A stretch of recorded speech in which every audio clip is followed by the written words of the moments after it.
merci de votre fidélité à cette émission de la direction de l'information. Pour ce numéro, nous recevons le révérend Freddy Mbunda Mabiala. Il est évangéliste régional de l'Église évangélique du Congo. Avec lui, nous allons parler de la célébration de la fête de Pâques. Merci, révérend, d'être venu sur ce plateau. Merci beaucoup, monsieur le journaliste. Alors, 1 milliard des chrétiens s'apprêtent à vivre la fête de Pâques de façon particulière à cause de l'épidémie de coronavirus, et les autorités du monde entier ont décrété ce que nous appelons aujourd'hui le confinement.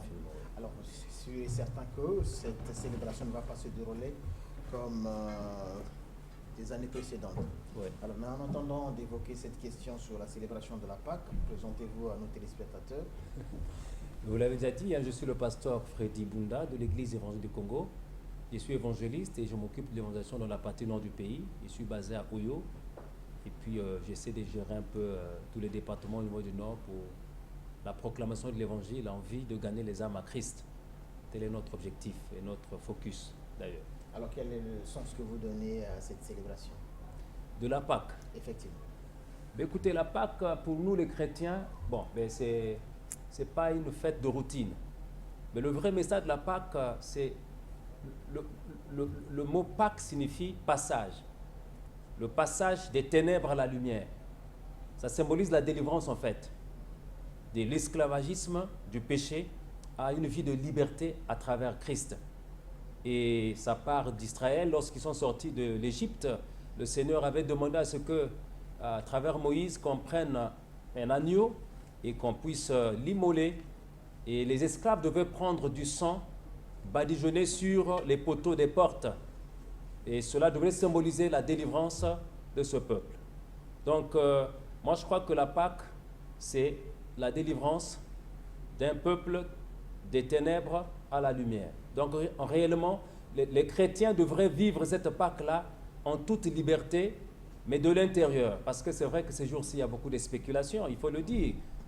Le fait qu'on ait décrété le confinement, à notre profit d'ailleurs, les gens pensent que les temples étant fermés, la foi aussi a été phagocytée. Non, au contraire.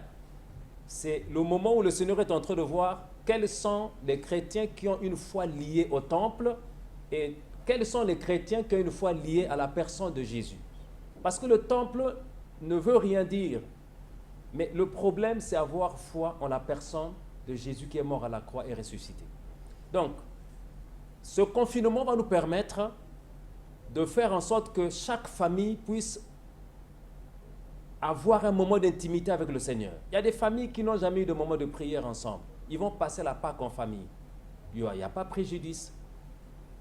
Donc, le véritable sens de cette Pâque-là, c'est cultiver une intimité avec le Seigneur. Ceux-là qui n'ont pas la paix, qu'ils comprennent que c'est Jésus qui est le prince de paix. Alors, révérend, drôle de semaine sainte pour les chrétiens, pas de célébration, confinement oblige. Oui. Est-ce que l'Église évangélique du Congo a concocté un programme pour cette célébration? Oui, effectivement, l'Église du Congo, au niveau du synode, on a des cultes qu'on va faire en direct ce dimanche. D'ailleurs, à la télé Congo, il y a un culte qui va passer à 8h en Mungutuba, à 9h en Lingala, et à 10h, ça sera en français. Notamment à DRTV et puis à Vox TV à 10h. Les cultes vont passer en direct en français avec célébration de la Sainte Seine, donc de la communion. Alors, à quoi va ressembler cette semaine-là? Mais cette semaine, c'est une commémoration. Pas comme d'habitude. Pas comme d'habitude, effectivement, c'est vrai que les gens sont dans des maisons, mais qu'ils regardent à Christ. Qu'ils regardent à Christ parce que le temple est fermé, mais la porte du ciel n'est pas fermée. Jésus-Christ a dit que là où 2 ou 3 s'assemblent en son nom, il est présentement là. Donc que les chrétiens du corps du Christ comprennent qu'effectivement, les enjeux sont de taille. Les enjeux sont de taille, les gens sont dans le stress et nous voulons profiter de cette occasion d'ailleurs de leur communiquer un message d'apaisement pour les rassurer que les gens ne puissent pas avoir peur. Parce que cette peur de l'inconnu là peut friser la foi. Mais qu'ils passent leur Pâques en famille. Ceux qui ont des télévisions pourront suivre les cultes qui vont passer en live. Bon, ceux qui n'ont pas de télévision, hier nous avons déposé les cultes à la radio qui passeront aussi le dimanche. Et d'autres, c'est sur les réseaux sociaux, WhatsApp et puis Facebook. Nous avons prévu des canaux pour pouvoir communiquer. Le problème, c'est avoir l'assurance que le Seigneur sera là avec eux. Que les pasteurs soient là, les prêtres soient là ou pas, mais le véritable problème, qu'ils regardent à Christ. Parce que même nous ne sommes que des instruments. Alors, révérend, c'est quand même inédit l'utilisation notamment des réseaux sociaux, de la radio, de la télévision de cette façon. Est-ce que vous avez assez de retours des fidèles? Est-ce qu'il y aura de la communion pour que les chrétiens puissent exprimer leur foi? Mais moi, je crois que oui, hein, parce que le problème du christianisme, c'est la foi. Les gens doivent croire. C'est ça le problème. Nous voulons éviter du mimétisme, en fait. Et puis l'esprit de procrastination. Non. La foi, c'est quelque chose qui est réel. La Bible dit bien, je l'ai dit tout à l'heure, là où 2 ou 3 s'assemblent au nom du Seigneur, il est présentement là. Donc moi, je crois que en famille, on peut passer une Pâque. En Europe, ça se fait, hein, même aux États-Unis. Le problème, c'est l'habitude qu'on avait acquise de passer des cultes ensemble dans des grandes communautés et tout. Mais il n'y a pas préjudice, moi, je crois, d'être à la maison, en famille, et puis bon, il y a un culte qui se passe. Mais ceux qui n'ont pas des télévisions et des canaux d'Internet, mais ils vont prier en famille. Ils savent comment ça se passe, il y a la Bible qui est là, ils vont suivre. Comment est-ce que le Saint-Esprit va les conduire? Alors, révérend, que faites-vous en cette période où vous ne pouvez pas célébrer les messes? En cette période, nous ne pouvons pas célébrer les messes. Pour nous, les évangélistes d'ailleurs, nous avons plusieurs astuces pour communiquer. Je l'ai dit tout à l'heure, il y a la télévision. Aujourd'hui, vous m'avez invité, je suis venu. Il y a la télévision, il y a la radio. Hier, nous étions à la radio, Congo. Il y a la radio, il y a l'Internet, il y a Facebook. Et nous avons même ouvert des chaînes YouTube. Mais aussi, à distance, nous sommes en train de prier pour que le Seigneur fortifie les uns les autres. Qu'il fortifie le corps du Christ. Qu'il fortifie ceux-là qui n'ont pas accepté Jésus comme Seigneur et Sauveur. Les païens, ceux qui sont athées. Nous sommes en train de prier pour la nation, pour les autorités. Afin que le Seigneur les fortifie effectivement, compte tenu du courage qu'ils ont eu de mettre en exergue ces mesures de prévention pour éviter la contamination. Donc nous prions pour toutes ces catégories-là pour que le Seigneur agisse pleinement afin que les choses aillent de bon gré. Alors, revenons à côté de ces prières. Est-ce que vous organisez aussi des opérations de solidarité pour assister les chrétiens? Si nous en avons fait, et nous continuons à le faire. Mais c'est vrai qu'on ne peut pas couvrir toute l'étendue, hein, c'est quand même assez lourd et vaste. Mais nous en avons fait auprès des personnes de 3e âge, les veuves, des serviteurs et autres. Alors, est-ce qu'il vous arrive aussi, vous, au niveau de l'Église évangélique du Congo, de célébrer des obsèques comme on le voit par exemple en France? Célébrer des obsèques, les obsèques, c'est-à-dire que bon, on amène les cercueils comme on le voit d'habitude dans les églises pour pouvoir à faire des cultes funèbres, si nous le faisons, mais pas en l'honneur du mort. Nous le faisons pour édifier le corps du Christ, donc les emmener dans l'espérance de la foi chrétienne, mais pas pour faire un rituel sur le mort, non. Non, parce que hier, nous voyons des familles amener les cercueils au sein des églises pour une dernière bénédiction. Est-ce que vous continuez à le faire dans cette période? Bon, moi je suis protestant, nous ne bénissons pas les morts. Nous ne bénissons pas les morts, mais nous profitons de l'occasion pour édifier ceux qui viennent, pour les préparer aussi à ce voyage de non-retour. Mais dans notre théologie évangélique, nous ne bénissons pas les morts. Nous ne bénissons pas les morts. Mais on emmène le cercueil à l'église et puis bon, on profite d'édifier la famille et on prie pour eux, pour les recommander entre les mains du Seigneur. Alors, les offices sont aussi un moment où les quêtes sont organisées pour permettre à l'église de fonctionner normalement. En cette période de confinement, comment est-ce que vous organisez? Il n'y a pas de financement. Comment est-ce que vous faites? Vous avez raison, effectivement, ça aussi c'est un problème. Bon, mais chez nous, les protestants d'ailleurs, nous remettons tout entre les mains du Seigneur parce qu'on n'a pas d'autre solution. Nous sommes devant une impasse, nous faisons avec les moyens de bord, mais les chrétiens qui ont la possibilité, ils peuvent faire des transferts par mobile money. C'est ce qu'on avait dit. Mais c'est de façon libérale, ce n'est pas par contrainte. Mais ceux qui sentent l'engouement de faire un don, une offrande au Seigneur, je crois qu'il y a des numéros qui sont là, ils vont le faire par mobile money. Mais sinon, c'est vrai qu'un mois sans faire des quêtes, financièrement, ça va quand même faire, on va prendre un coup. Mais nous pensons que le Seigneur, il est souverain. Il fera de sorte que les choses aillent de bon gré et il pourra ouvrir d'autres portes encore. Amen. Alors, il vous arrive deux fois aussi d'organiser des séances de prière au travers du téléphone? Au téléphone, oui, bien sûr, oui. Surtout à cette période du confinement où vraiment nous n'avons pas la possibilité d'être en face des foules. Nous le faisons au téléphone, sur Internet, par WhatsApp. Voilà, tous les jours d'ailleurs.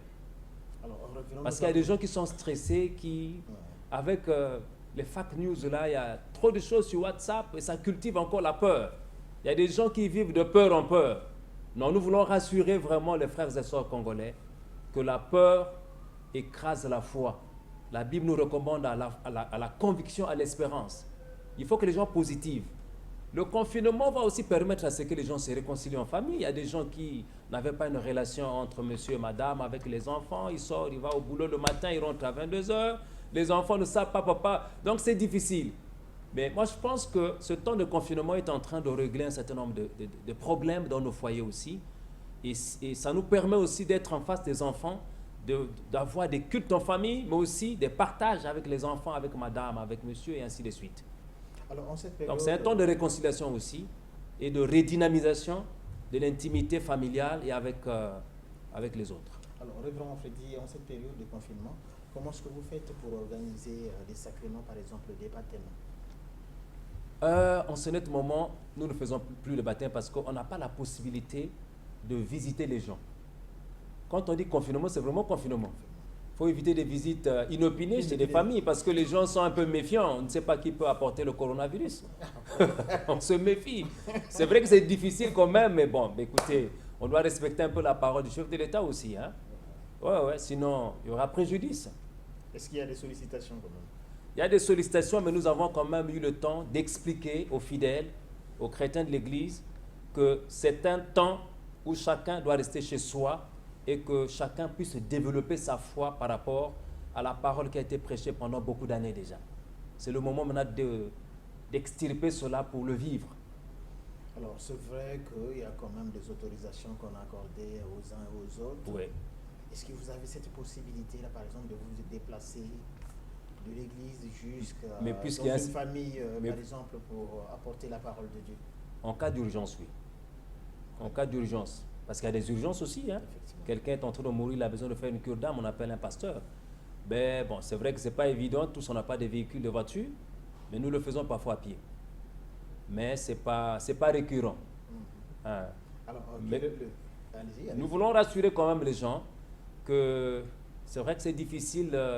Les chrétiens étaient habitués d'être en face des prêtres, des pasteurs, l'accompagnement pastoral de tous les jours, parce que l'homme a besoin du virtuel. Mais en cette période de confinement, que les gens s'appuient sur Christ. Que les gens s'appuient sur Christ et non sur les serviteurs. Nous ne sommes que des simples instruments. Si les serviteurs ne sont pas là, Christ sera avec eux. C'est ce que nous voulons insister encore à la télévision d'IRTV pour dire à tous les Congolais qui sont dans la foi chrétienne, pasteur ou pas pasteur, mais si Jésus sera là, c'est mieux de passer la Pâque avec lui. C'est lui en fait le focus du christianisme. C'est lui l'auteur de la délivrance dont nous avons besoin.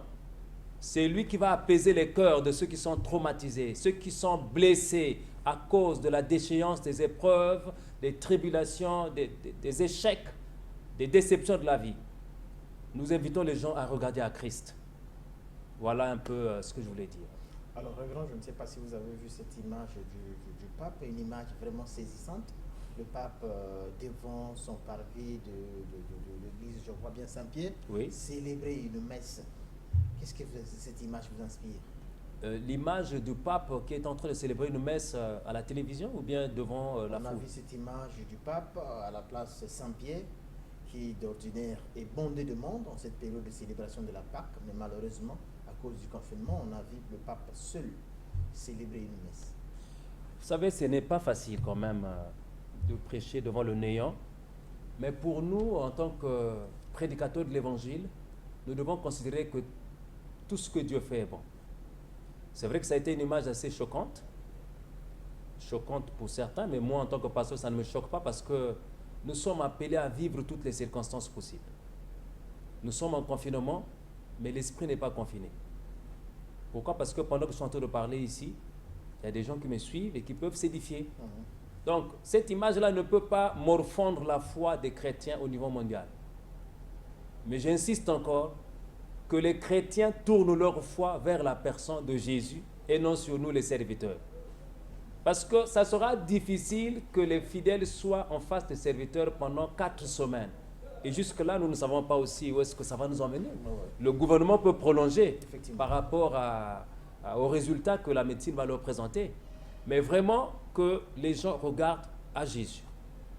Et qu'ils vivent la Pâque avec une foi, avec une conviction, avec une intimité que le Seigneur, il est omniscient, il est omnipotent, il est omniprésent. Il est partout d'ailleurs. Alors, verrons concrètement comment ça va se passer, cette Pâque. Parce que j'ai entendu des gens dire, écoutez, nous allons regarder la télévision, nous allons suivre la radio, nous allons préparer la communion à la maison, tout en suivant le pasteur ou le révérend en train de prêcher au niveau de la télévision, au niveau de la radio. Concrètement, comment ça va se passer? Voilà, déjà nous, le président de l'Église du Congo a donné une ligne conductrice, une vision selon laquelle toutes les familles auront les éléments liturgiques sur la table, les éléments de la scène, donc le pain avec du vin de raisin, et le célébrant qui va passer à la télévision va conduire la messe telle que ça se fait, et les gens vont suivre, et par la foi, on va bénir la Sainte Seine, et ils vont prendre la scène. Voilà. Alors en cette période, quel est le message particulier que vous voulez faire passer à tous ces chrétiens qui vous écoutent en ce moment? Voilà, le message particulier que nous voulons passer à tous les chrétiens de l'Église Corps du Christ, c'est de ne pas avoir peur. Que les gens enlèvent la peur de l'inconnu. Que les gens enlèvent la peur de l'inconnu, que les gens regardent à Christ, que les gens se réconcilient avec soi et avec autrui. Ça ne sert à rien de traîner des rancunes, ça ne sert à rien d'être encore dans des considérations tribalo-régionalistes. Mais moi, je crois que ce temps que le Seigneur a permis d'ailleurs au niveau mondial, au niveau international, c'est que chacun s'intériorise, chacun essaie de revoir un peu son background, que chacun jette un regard rétrospectif sur son parcours, voir ce qui n'a pas marché, essaie de faire un bilan et faire une projection sur le lendemain, parce que le confinement va finir. Il est question que les gens affrontent les défis, les challenges de la vie. Il faut qu'on sente qu'il y a un changement de mentalité. En réalité, nous appelons le Congolais à un changement de mentalité. Un changement de mentalité, c'est ce qui va faire que la société aussi avance. Il y a trop de spéculations, il y a trop de rumeurs, il y a trop de fake news. Non, nous appelons les Congolais à avoir un esprit d'apaisement, à respecter la hiérarchie, à respecter les autorités, même politiques d'ailleurs. Et nous avons mission de prier pour eux afin que Dieu les inspire et les conduise dans une dynamique positive. Mais que les Congolais, chrétiens ou non, regardent au Seigneur. À un moment donné, qu'on sache ce qu'il faut dire, et quand il faut se taire, c'est mieux de se taire. Parce que trop parler, parfois nuit. Aujourd'hui, les Congolais parlent beaucoup, ça, il faut se le dire, hein, monsieur le journaliste. Et ça va dans tous les sens. Hein. Chaque jour, vraiment, on entend des choses parfois à monter, descendre, et bon, on ne sait pas où va la société. Mais en tant que pasteur, moi, j'invite tous les frères et sœurs congolais à marcher dans l'unité, dans l'amour, dans la cohésion, que nous ayons tous une même vision du changement de mentalité. Ce n'est que le changement de mentalité qui peut faire que le Congo avance. Parce que s'il n'y a pas un changement de mentalité, alors quel que soit ce qu'on peut dire, les choses vont tergiverser et on va continuer à marcher en reculant. Et moi, je crois que le Seigneur aime ce pays, il aime notre nation. Nous avons des signes qui sont là, des signes qui sont visibles, et nous croyons que ce temps de confinement, c'est un temps de retraite. Pour les chrétiens, c'est un temps de réflexion. Pour ceux qui sont athées, c'est un temps que le Seigneur permet à tout un chacun de penser au lendemain. La mort peut arriver aujourd'hui, mais quelle destinée prendra ma vie si je n'ai pas Christ dans ma vie? Voilà. Alors, revenons tout à l'heure en parlant de la célébration de la Pâque. Vous avez dit que c'est un moment aussi qui permettra aux uns des autres de s'unir pour ceux qui se sont divisés. Ouais. Mais parlons concrètement de la célébration. Au sein d'une famille, on peut trouver des membres Baptisés, non? qui sont baptisés ou non, ou qui sont des églises dites de réveil et d'autres qui sont dans des églises dites des classiques. Comment ça va se passer? Puisque ça va se passer au sein de la famille, dans la maison. Si dans la même famille, il y a des gens qui sont dans des églises classiques, d'autres dans des églises de réveil, d'autres dans des églises traditionnelles. Effectivement, cette célébration, comment ça va se passer? Ça, c'est une bonne question. Effectivement, Mais c'est là la difficulté du christianisme. Nous avons érigé trop de barrières. Trop de barrières. L'Église, elle est unique. Mais à cause des considérations humaines, on a créé beaucoup de barrières. Moi, je crois que nous devons avoir la foi. Nous devons avoir la foi. Quand Christ viendra, il viendra prendre l'Église. Mais quelle Église? Mais l'Église corps du Christ. L'Église universelle. Parfois, mais le problème se pose au niveau de la pratique. Mais c'est ça, effectivement. Il y a ceux qui disent que non, mais écoutez, moi, je ne veux pas que dans ma maison, qu'il y ait des chapelets. Moi, je ne voudrais pas que dans ma maison, qu'il y ait des statues de Marie. Moi, je ne voudrais pas. C'est justement dans la pratique. Ça, c'est un problème de doctrine. On respecte la doctrine de tout un chacun. Ceux qui sont de l'église classique et ceux qui sont de l'église dite de réveil. Comment ça va se passer cette célébration? Mais ils doivent faire ce qu'il faudra faire et ne pas faire ce qu'il ne faudra pas faire. Je m'explique. Dans une famille où certains sont dans des églises de réveil, d'autres des églises traditionnelles, classiques, ainsi de suite, le véritable problème, leur foi est fixée sur la personne de Jésus, ou la foi est focalisée sur la religion ou sur leur église. La religion ne sauve pas, mais c'est Jésus qui sauve. Les bâtiments ne sauvent pas, c'est des considérations humaines. Mais ce qui sauve, c'est la foi en Jésus, c'est la foi en Dieu. En ce qui concerne la Sainte Seine, par exemple, chez nous, les protestants, je l'ai dit tout à l'heure, ce sont ceux qui sont baptisés qui vont prendre la Seine. Ceux qui sont baptisés vont prendre la Seine. Mais s'il y a des frères et sœurs qui seront dans certaines familles, mais qui sont dans des églises classiques, ainsi de suite, s'ils ont la foi en Dieu, mais ils vont prendre la Seine. Maintenant, s'ils vont respecter les règles de leurs églises, il n'y a pas de problème. Moi, je crois que la foi, elle est universelle. Quand nous quittons le Congo, moi, je suis protestant ici au Congo. Quand je quitte le Congo, je vais à Paris. Mais je vais prier dans n'importe quelle église qui confesse Jésus-Christ. Il n'y a pas de souci à ça. Il n'y a pas de barrière. Nous sommes dans l'écuménisme. L'église, c'est un corps. L'église, c'est un corps. Et c'est Jésus qui est le maître des temps et des circonstances. C'est lui qui est le conducteur. Donc moi, je pense qu'il n'y aura pas préjudice. C'est un problème seulement de foi, de conviction et de vision. Que les gens ne regardent pas au pasteur, que les gens ne regardent pas au leader, sinon ça devient du gouroutisme. Révérend, nous sommes en train de vivre une période de confinement pour éviter la propagation du coronavirus. Il y a plusieurs interprétations sur ce virus-là. Vous, en tant qu'homme de Dieu, quelle est l'interprétation? Parce qu'il y a ceux qui pensent que non, nous vivons en ce moment-là le temps de la fin, que ce sont des signes. Est-ce qu'il y a une interprétation à votre niveau? Parce que les gens disent que non, bon, c'est un pangolin au niveau de la Chine, et puis voilà, ça c'est tellement des scientifiques. Mais vous, en tant qu'homme de Dieu, quelle interprétation faites-vous par rapport à cette période que nous sommes en train de vivre? L'interprétation, je vais donner en tant que pasteur. D'abord, j'aimerais dire que ce n'est pas une utopie, mais c'est quelque chose qui est vrai. Le virus, il est là, et moi je crois qu'il faut que les gens prennent des mesures. Si les États, les gouvernants ont pris de l'avance pour qu'on puisse se préserver, pour éviter la contamination et puis la propagation de ce virus, même les chrétiens, ils doivent aussi s'accommoder à cette vision. La réalité, elle est là. Ce n'est pas une utopie, ce n'est pas un rêve, ce n'est pas un conte de fées. C'est vrai qu'il y a des spéculations autour de ça, mais la fin des temps, ce n'est pas parce que le corona est venu, non, les signes ont commencé depuis longtemps. Les signes de la fin des temps. C'est la matérialisation maintenant. Non, c'est l'un des signes. L'un des signes. C'est l'un des signes. Parce que là aussi, nous sommes en train de voir que beaucoup de gens se sont levés, ils sont dans la panique. Même ceux qui ne priaient pas commencent à prier. Bon, nous espérons que cet engouement va continuer après ce passage du corona, parce que ça va passer qu'on ne le veuille pas. À chaque époque, il y a des pandémies, il y a des fléaux comme ça qui passent. C'est normal. Mais le problème n'est pas le coronavirus. Mais le problème, c'est le coronavirus. Il faut que les gens sachent qu'est-ce qu'il faut faire pour éviter d'être atteint par ce virus. Il faut se protéger. Il y a des gants qu'il faut porter, se laver les mains à tout moment, porter le bonnet et tout ça. Il y a des mesures qu'on nous présente à chaque instant à la télévision. Je vois ça passe, les médecins défilent. Il y a une soeur qui m'a posé la question hier, qui voulait me saluer avec la main. Je lui ai dit, ah maman, bonjour. Il a dit, mais comment même vous les pasteurs vous comportez comme ça? J'ai dit, parce qu'on a dit que les pasteurs ne peuvent pas être atteints. Mais il y a même des serviteurs qui sont morts en Italie, en Espagne. Mais ils sont humains ou pas? Ils sont humains.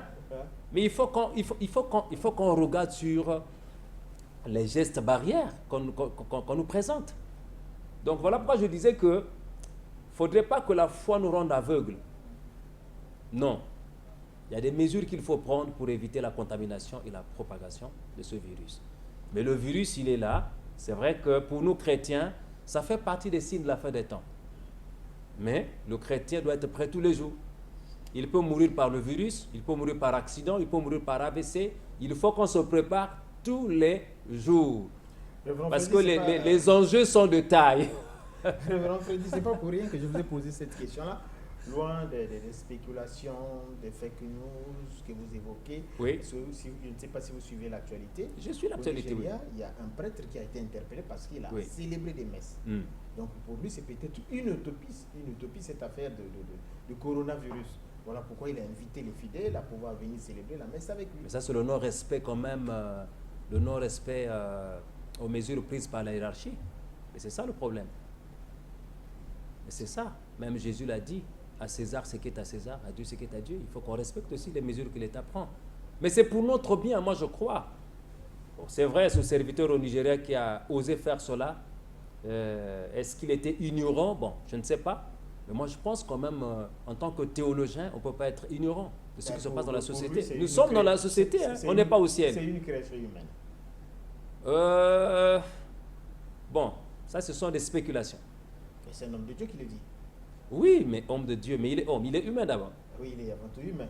Est-ce qu'il a des preuves? Est-ce qu'il peut le prouver scientifiquement? Parce que c'est des milliers de gens qui meurent dans le monde. Donc moi je crois que ça c'est une erreur en tant que serviteur. Ce qu'il a fait c'est une erreur très grave. Parce que à supposer qu'il y ait 2 seulement qui étaient contaminés, mais ça pouvait toucher tout le... Je ne sais pas, il y avait combien de personnes dans ce temps. En tant qu'homme de Dieu, il n'a pas cru, il ne croit pas à cette pandémie en fait. Oui, mais il est dangereux. Il est plus dangereux que le diable. C'est pas possible. Parce que si tu es homme de Dieu, tu veux vivre en marge de la société, il y a un problème. Nous sommes dans la société.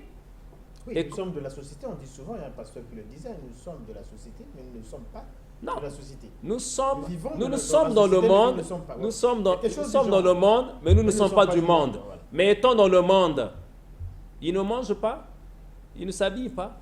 Ça, c'est un virus qui est en train de dévaster des milliers et des milliers de gens dans le monde.